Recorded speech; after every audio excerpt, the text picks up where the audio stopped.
Шоқан Уәлиханов 19 ғасырдың екінші жартысында Қазақстанда туған ағартушылық мәдениеттің негізін қалағандардың бірі.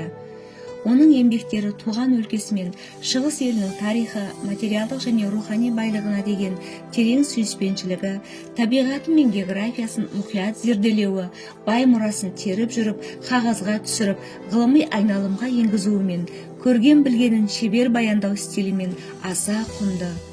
Шоқан Шыңғысұлының шығыстанушы болуына отбасылық тәрбие, шығыс тілдері және мәдениетімен етене таныстығы, сонымен қоса кадет корпусында Азия тарихы мен жағрапиясын, бірнеше шығыс тілдерін меңгеруі, белгілі шығыстанушы ғалымдармен байланысы, ең соңында бірқатар маңызды саяхаттары нағыз шығыстанушы ғалым болып орнығуына ықпал етті. Өз елі үшін оның ағартушылығы мен этнографтығы, ауыз әдебиетін жинаған еңбегі тағы бір төбе.